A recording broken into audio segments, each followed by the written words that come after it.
What's up, everybody? Welcome into another episode of the OBR Prospect Spotlight here on the OBR Streaming Network. If you're on if you're on YouTube, make sure you hit that subscribe button, give us a thumbs up. If you're listening to us on Spotify or Apple, which we're there now, I apologize, we hadn't been doing the audio uploads for this show, but we will go moving forward.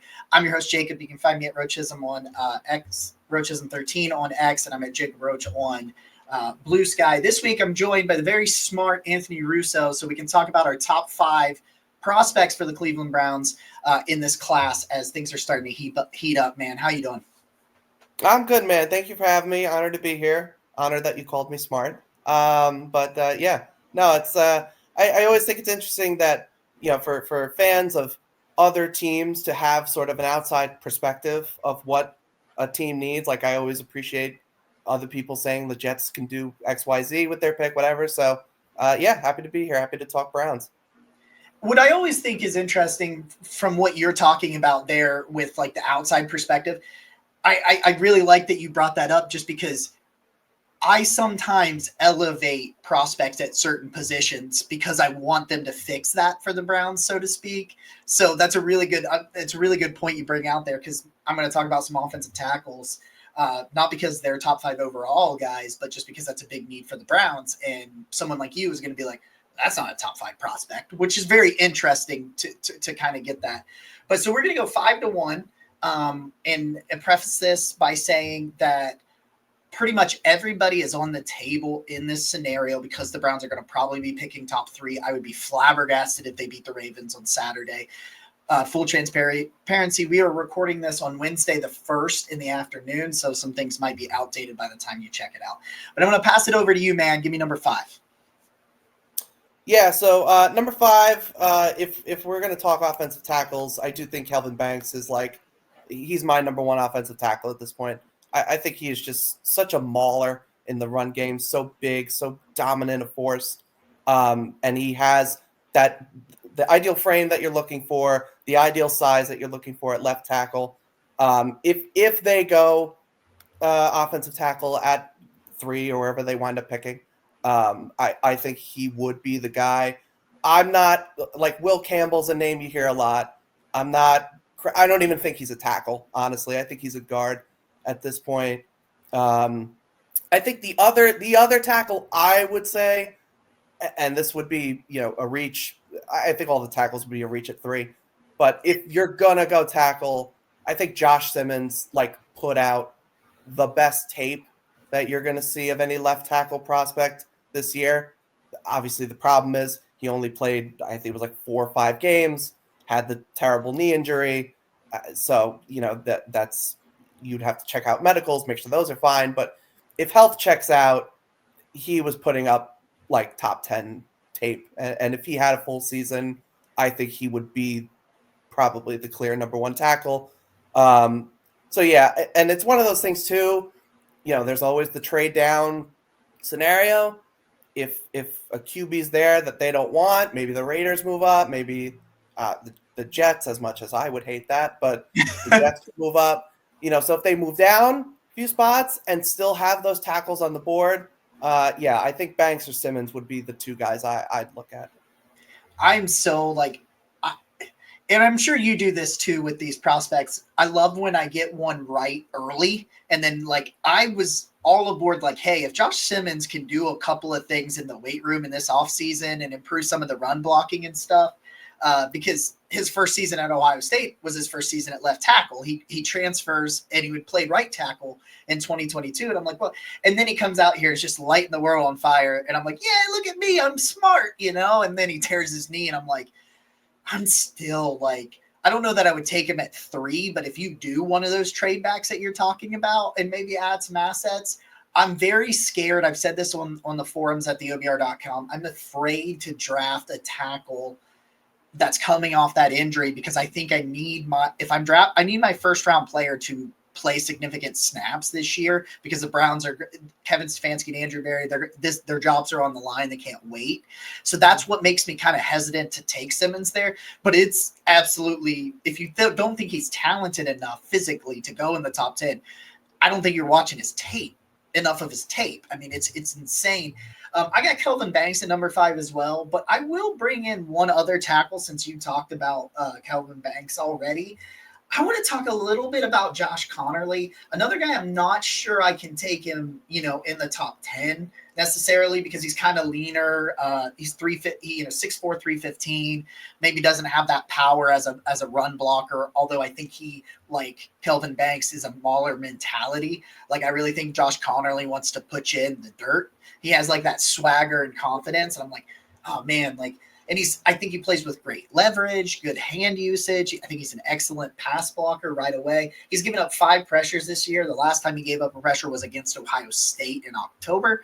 And the last time he gave up a sack was against Boise State week 2. So just some interesting things about Josh Connerly. I just think he's really come on late and kept Dylan Gabriel clean. I think he does get pushed back with power, but I think kind of his mentality and his motor, he can recover and re-engage really well when he does lose off the initial snap. And I really like that. So if you're going to go tackle in the first round, Kelvin Banks, Josh Connerly, I think they make a ton of sense to do either one of those things. But yeah, I'm with you. It's probably way too high to do one of those guys, but I wanted to start that here at number 5 because I know Browns fans wanted to hear about some of those guys. All right, man, I will pass it back to you for number 4. So number 4, and this is, I guess, kind of contingent. I'm a big Will Johnson fan. Okay. I know some of the luster has been lost, so to speak, after the season. He's been dealing with injuries all year, and we honestly don't even know what those injuries really are. Yeah. But that you look at that 2023 tape, and you look at when he was on the field this year, I think he had 2 pick sixes. He is just your prototypical corner one. And look, corner is not the biggest Browns need. This is why this is number 4 on this list. But I think if you put him with Denzel Ward, I think D-line is so deep in this draft in both edge and D tackle. Like reasonably, if you're getting a player as good as Will Johnson, and then if you want to go round 2 and get a guy like a Derek Harmon or Alfred Collins or like that kind of player there, I think that makes a ton of sense. I think Will Johnson, in a class that doesn't have a lot of top end corner talent, Will Johnson to me is like a clear top 10 player, and even at 3 also probably is a bit of a reach, but I would understand it more. I mean, hell, Denzel Ward went 4, right, and he worked out pretty damn good for the Browns. So if you follow in that vein, if you have Denzel Ward and Will Johnson on the outside, I think that's a nightmare for a lot of good quarter. Joe Burrow and Lamar Jackson, you're seeing them 4 times a year. You got to have a secondary that can hold up. So I think Will Johnson, low key, might be an interesting pick. I think he'd also be in that trade down scenario. Like I said, 3's rich, but I would love to see him next to Denzel Ward. I would remind Browns fans that heard that you were most of them were also furious at Denzel Ward at 4, but they wouldn't say that now. Just you can never have enough good corners. I don't have Will Johnson on this list just for reasons that I like some other guys better, but I love that call out. I love that call out because you thought you were getting, and Greg Newsome has not been a bad corner, but you thought you were getting that when you drafted him to put opposite of Denzel Ward, and especially early, it's worked. There's just been some, but with Martin Emerson kind of having a really down year this year, the idea of doing that is not off the table. All right, number 4 for me is a guy that I think is the 2nd or 3rd best player in this draft. And as we get a little bit deeper into this episode, I'll explain why I don't have these. I have these as top 5 for the Browns, not my top 5 prospects, because it's the same kind of guys in general, except for one, because he plays quarterback and there's no top 10 overall picks that are talents that are quarterbacks this year, but he's going to be my number 1 just because it's freaking quarterback. And I really, really, really battled that. I'll get into that a little bit more later, but really battled putting a quarterback at 1, but I had to do it. But number 4 for me is Mason Graham, the defensive tackle from Michigan. And a big reason why I ended up with him at 4, it's because, like you said, there's a lot of depth at defensive line, especially at defensive tackle on the inside. And because they just used their top pick last year in Mike Hall at defensive tackle. And Mike Hall looks really good in the limited snaps that he has had after, the off the field suspension and the knee injury. But Mason Graham feels like a borderline can't miss prospect. Like, I think his floor is so high that at minimum, he's an awesome run defender. I still think he can rush the passer. I think he can do all of those things. He demands double teams. He still beats double teams. Like, you're not like Ohio State was like, you know what's a good idea? Let's run right at Mason Graham. Mm-hmm.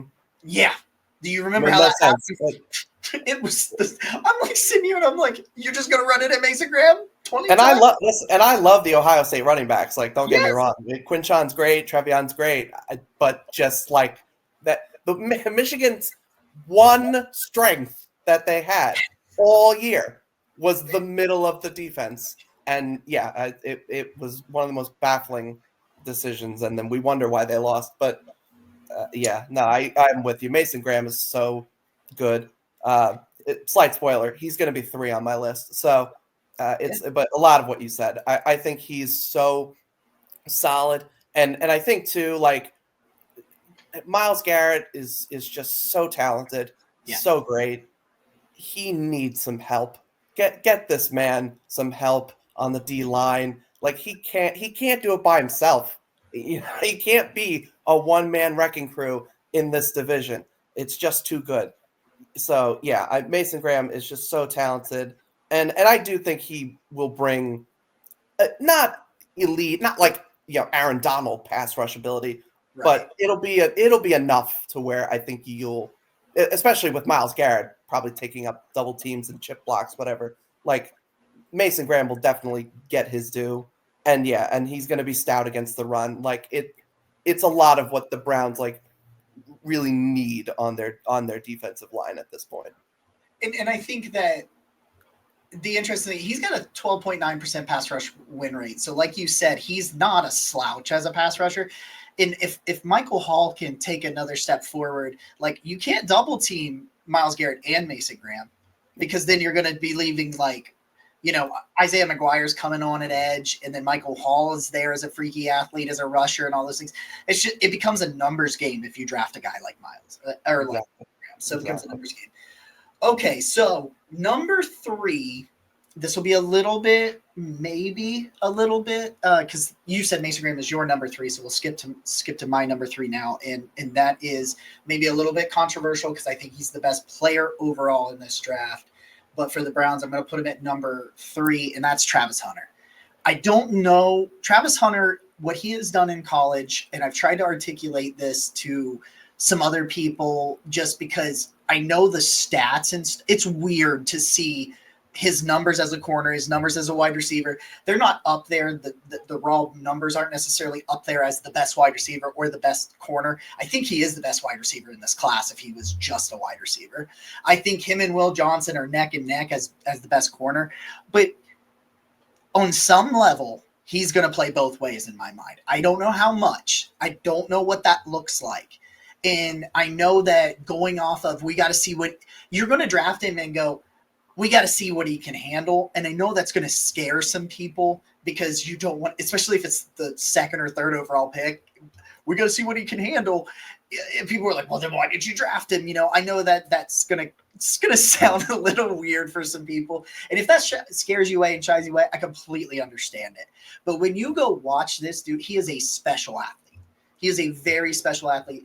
And if you said, well, he doesn't measure up as the best wide receiver when you look at his numbers, if he was just playing wide receiver, he would have led the country in my mind. If he was just a wide receiver, I think he would be even better. If he could just focus on one thing, he could be even better at whatever that one thing is. I think he's a corner for me, first and foremost, who then comes in and plays 15 snaps on offense because he can do ridiculous things after the catch and, high pointing the ball, all these things. I think that's kind of where I am with Travis Hunter. I just think he's a special athlete. It's a generational type thing where we just haven't seen this.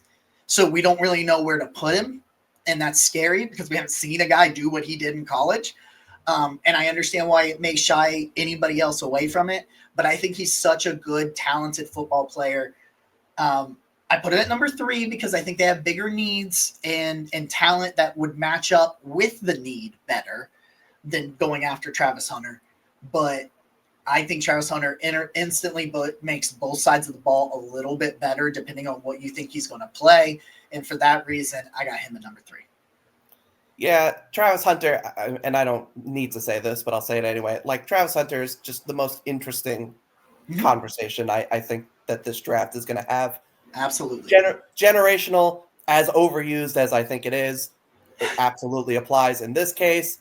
He is truly like one of a kind. We have not seen this. I think I agree with you. He's a corner. In my mind, if it were up to me, he would be a corner. I think he's better than Will Johnson. I think he would be corner 1. I think what's going to happen is money talks. I think he's going to be a wide receiver. And that's fine because he's still a damn good wide receiver, like you said. So I wouldn't argue with him about being a wide receiver.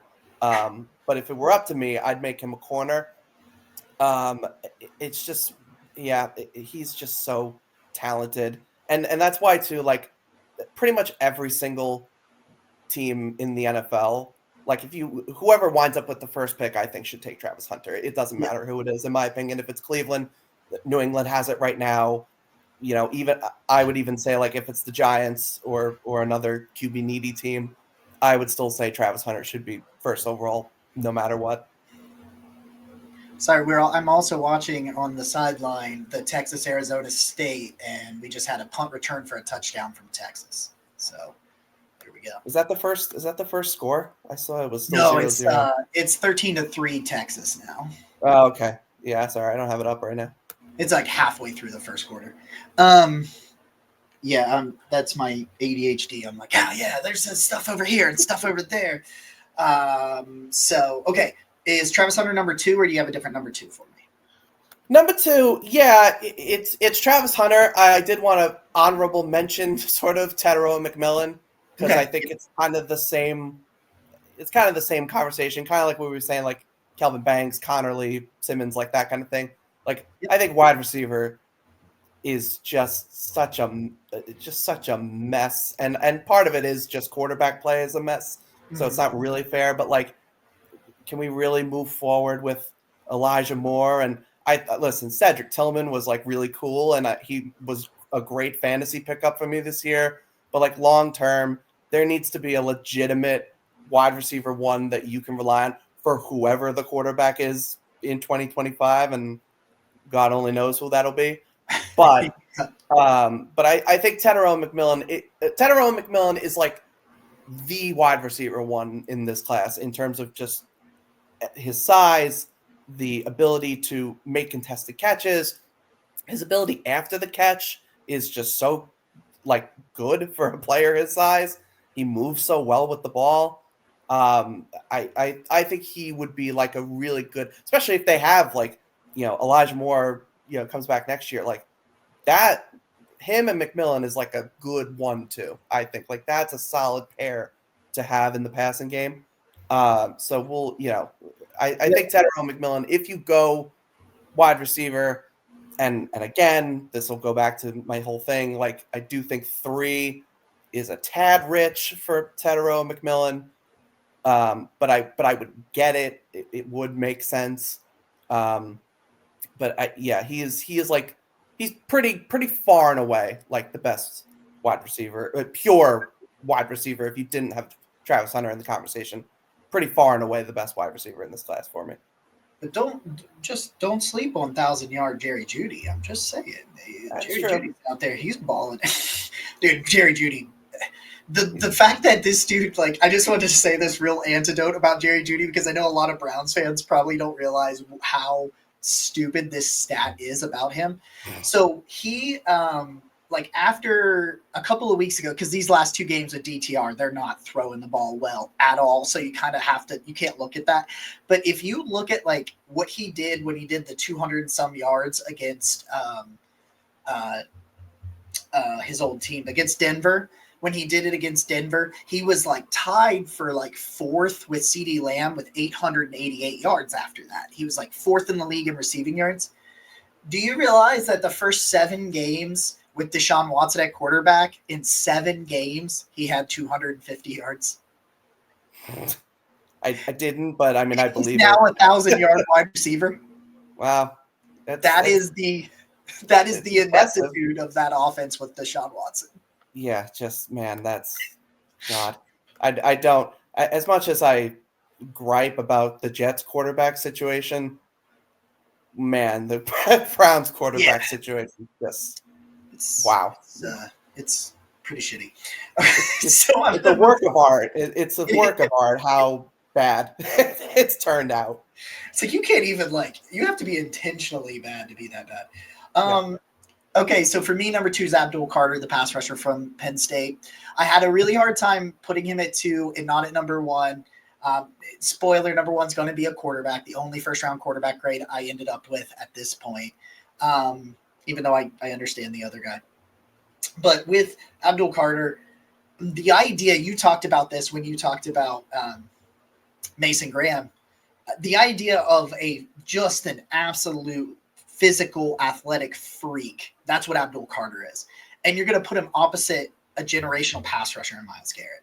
And to me, that's like, holy shit. Like it's just this he's got 12 sacks on the year. I think he has like 55 or 56 pressures now.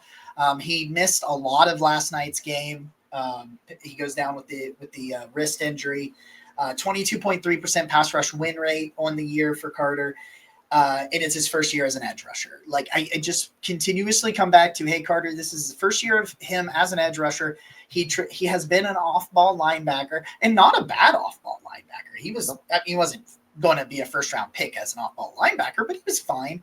So, when you talk about some of those, sneaky things you can do, dropping defensive linemen into coverage, you saw that, little trick they did with the Lions did with Aiden Hutchinson, where he, was running off, and then he stopped, and then he picked it off and stuff.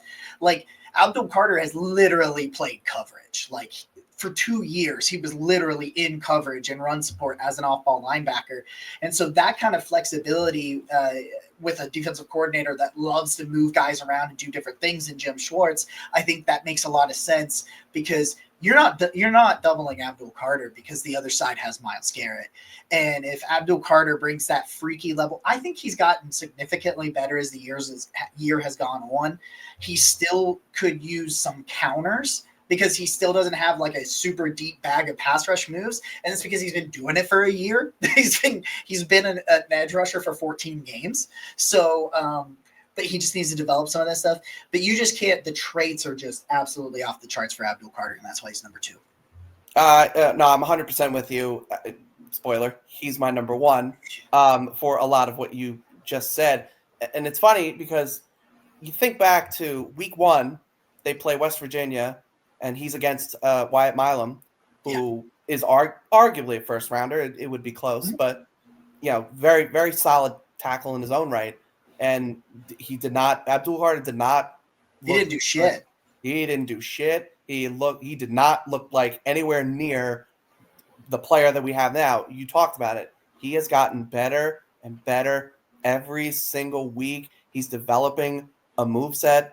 I've seen him whip out a ghost rush move a couple times this year. That's looked pretty damn good. He is this. He is this year's Von Miller for me. I think that's the kind of player that he is right now and can be. And you talked about it.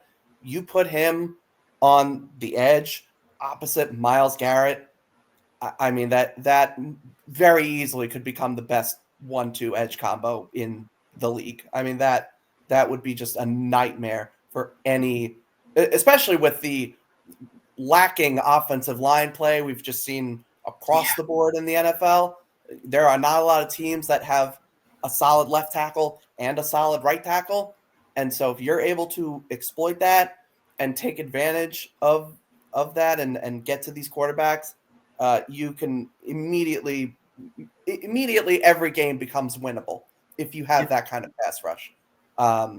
So yeah, Abdul Carter, if he is there at 3, and he very well could be, if he's there at 3, I think you run to the podium. Like that, there's really not a doubt in my mind. He is just that good, and he's only getting better. Yeah. It's insane. Like you said, Wyatt Milan kicked his ass. Like, go back and watch that, and then watch who he was. Last night he didn't play a ton, but go watch him in the SEC title game, or the Big Ten title game. I don't know why I said. Yeah. I'm watching the Texas game, so I'm thinking SEC. It's on my mind. Yeah, it's just night and day. So for me, number one ended up, I battled and battled, even putting this guy in the top 5, but I think he had to be number one, because if you don't have a quarterback, you don't have shit.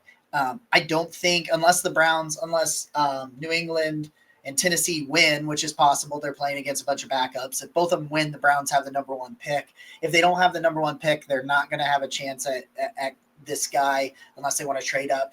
But for number 1, I just got to go with Cam Ward. He's my QB1. I'm back and forth on Shadur. I'm not even sure I really want him in the first round, because some of those sacks, man, taking 20-yard sacks and stuff, and he's going to get himself. I know his offensive line's not very good, but he's going to get the crap knocked out of him at the next level, doing some of the things he does, because I just think he thinks he's a better athlete than he is. Like when it comes to that sort of stuff. And it shows in my mind. But if you're sitting here and you say, hey, I have to have a quarterback, and this is kind of where I'm kind of wondering if the Browns get there, because it depends on what they get as a bridge quarterback and things like that. Because I love Dylan Gabriel a lot. He's quarterback 3 for me. I'd take him in the 2nd or 3rd round, things like that. But if you're like, man, I have got to get a guy, and he has to be ready, Cam Ward has I think he has borderline top 10 arm talent. I'm not talking about the mechanics and all that other stuff that needs cleaned up. But if you were to say just pure arm talent, can make all the throws, he's up there with the best of them in my mind. He's also the truest definition of a gunslinger you will ever see. He is absolutely, he fades away too much. His footwork's sloppy, holds on to the ball a little bit too long, hasn't ever seen a throw he doesn't think he can make. The problem is he can make a lot of them, and that's why he thinks he can make a lot of them. I think one thing I'll say about some of the down stuff, some of the interceptions, some of the chances that he takes, I would also just remind you that he had no semblance of a defense this year. Cam Ward had to be Superman on every drive for Miami to win the game, because that is just how their defense was. So to me, I'm hoping coming into a situation where the Browns could have a very elite defense again next year with a couple of moves here and there, and if they can get a run game going, that you don't have to ask Cam Ward to be Superman, that I think that cuts back on a lot of the mistakes. Now, coming up for the OBR in future weeks, I'm going to watch every single one of his games, and I'm going to give a very 1,000+ word detailed scouting report on him. So that's going to come out. But if you're asking me, is there a franchise caliber arm talent player ceiling in this draft? It's Cam Ward. I think he's got the highest ceiling. I think he's got the lowest floor. So, yeah, I echo a lot of what you said. Cam Ward is my QB1 at this point. But like, for what it's worth, I don't have a 1st round grade on any quarterback, and that's why they're not in my top 5 here. I've said it once, and it's not even just for the Browns. I've said it for the Giants. I've said it for the Jets. I've said it for the Raiders. I am not taking a quarterback in the top 5 of this draft. And people rag on me, and that's fine. But if you're taking a quarterback top 5, in my mind, you have to be like super confident that that whoever it is, that quarterback is going to not just make your team better, they have to like at least propel you to like playoff team like potential. Like that's the standard that a top 5 quarterback has. Look at the quarterbacks that were just taken in the top 5. Caleb Williams is a disappointment this year for a lot of people. I mean, I think he played very well overall, but he's a disappointment because Chicago's not in the playoffs. Jaden Daniels is rookie of the year, rightfully so, because that not only has he played well, Washington is a playoff team. Drake May, his team is terrible, the fact that they got whatever they have now, 3-4 wins, is a miracle in and of itself, because that is the worst. I think New England's the worst roster in the NFL. It is, yeah. So, and that's saying something, because there's a lot of bad teams. Some bad teams. But if all three of those guys had that potential to change their franchise day one, immediately make it at least a better team, or as good as they could possibly be given circumstances. I see a world where Cam Ward goes to Cleveland or the Giants or whoever, and because of the erratic, that you talked about it, constantly drifting back in the pocket, trying to do too much. And Shador's the same way, drifting back in the pocket, trying to do too much, taking too many sacks, creating pressure around yourself where there wasn't pressure to begin with. Like, that will hurt the team. And I don't think they do enough to where you can be like, okay, you can take a bad play here and there, but you're getting so much more out of it. I don't think you're getting a lot out of Shador and Cam, at least right away. I think they need time and development, and they are not going to get it with any of these really bad teams that are picking early in the draft. So I'm not sold. Now, I think the other interesting conversation that you could have is if Drew Aller changes his mind and decides to declare, and I'm the advocate for stay in school, maximize your potential, especially this day and age where you're getting paid millions of dollars to stay in school. Yeah. But if Drew Aller continues to ball out in these playoffs against these really good teams, like Boise State's whatever, but like, against Notre Dame or Georgia, whoever he plays next, and he balls out the same way he did in this one, I think he puts himself in QB1 conversations. And at that point, I might change my mind that he would be a guy I would consider taking that early. The thing I love about Drew Aller was just the step forward. You're talking about a dude that he completed less than 60% of his passes the last 2 seasons at Penn State, and this year he was like 68. Like, it was like this massive, like, just everything about the way he played the game this year was significantly better. I'll say this: everybody that doesn't want to touch a quarterback in the top 5 is 100% justified. That's how I feel about this class. That's how I feel about Cam Ward. I'm just concerned with going into year 6 with this regime. I just think the Browns may have to take a massive swing. And if they have to take that massive swing at quarterback, it should be Cam Ward. That's the way I look at it. That is totally valid. And I 100% agree. I think Cam Ward is like the only quarterback that I would be like, okay, if you take him round 1, I get it. I still wouldn't love it, but I get it. And yeah, you talked about it. Like, this is make or break for Andrew Berry. This is make or break for Stefanski. And really, like, the other problem is, like, if not Cam or Shador or whoever, then who? You're not putting Deshaun Watson out there again. You really going to go 17 games with Jameis? We're going to try to get a Russell Wilson deal on Kirk Cousins and bring him in? Like, man, there's slim pickings. Because now, I mean, I'm operating on the assumption Sam Darnold's off the table at this point. I think so, yeah. I think Minnesota re-signs him, and maybe JJ McCarthy becomes available, but that's a whole other thing.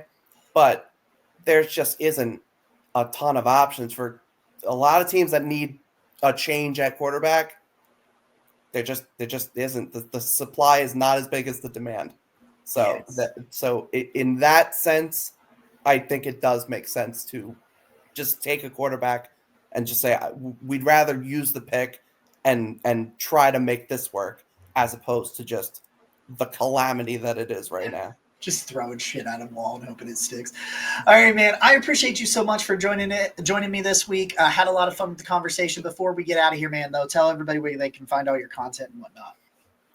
Yeah, you can find me just posting constantly on X at Anthony_Russo97 with the SpongeBob avatar.